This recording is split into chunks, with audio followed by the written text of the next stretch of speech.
जय श्री कृष्ण, जय श्री राधे श्याम। गत जो वीडियो था उसमें हम लोगों ने काल सर्प दोष जब हमारे जन्म कुंडली में रहता है तो वह हमको किस प्रकार का प्रभाव देता है, अर्थात हमारे जीवन में क्या क्या कर सकता है, उसके बारे में हम लोगों ने चर्चा किया। तो आज पुनः मैं आप लोगों के बीच में उपस्थित हूँ कि यह जो काल सर्प का जो दोष है वह दोष हमें किस दिन निवारण कराना चाहिए, क्योंकि बिना मुहूर्त का किया हुआ कोई भी कर्म जो होता है वह सफल नहीं होता है। इसीलिए हर एक मुहूर्त होता है, जो भी हम लोग कार्य करते हैं तो वह कार्य करते समय में हमें अवश्य मुहूर्त का ध्यान देना चाहिए। तो काल सर्प योग का जो मुहूर्त है वह मुहूर्त में ही हमें काल सर्प की जो दोष है वह दोष को खंडन कराना चाहिए। तो हमें शुक्ल पक्ष में चंद्रबल एवं कृष्ण पक्ष में ताराबल अवश्य देखना चाहिए। और जिसका हम लोग काल सर्प का दोष को खंडन कर रहे हैं उनका जो घात चंद्रमा है वह घात चंद्रमा पर भी हमें अवश्य विचार करना चाहिए। और नक्षत्रों में हम लोग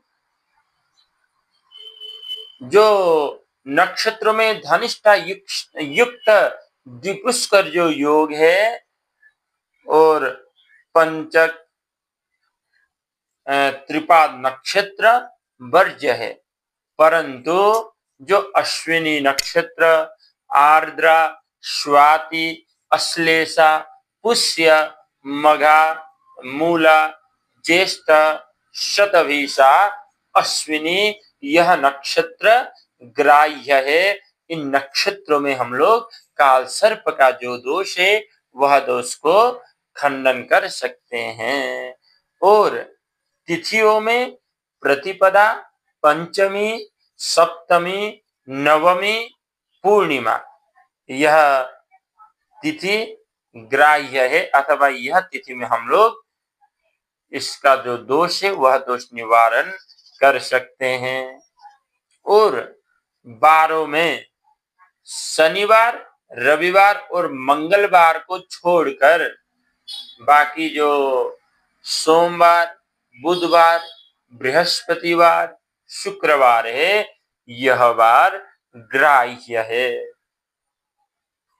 और साथ में भद्रा, वैधृति, क्षय तिथि, वृद्धि तिथि, अधिक मास, 6 मास, यह त्यज्य है।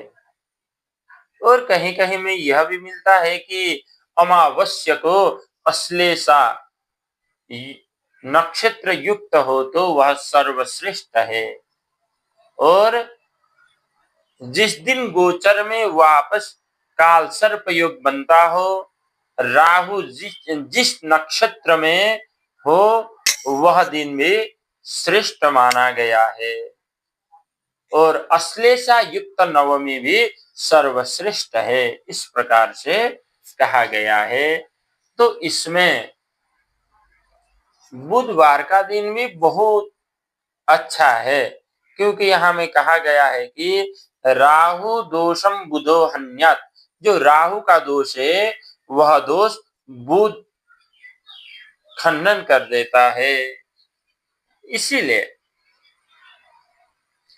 काल सर्प का जो दोष है वह निवारण करते समय में हमें यह योग का अवश्य विचार करना चाहिए। नक्षत्र, तिथि और बार को मिलाकर हमें काल सर्प का जो दोष है वह दोष को खंडन कराना चाहिए। इसे अवश्य हम लोग को विचार करके ही यह कार्य करें तो हमारे यह कार्य अवश्य सफल होगा और इसका पूर्ण फल हमें प्राप्त होगा। जय श्री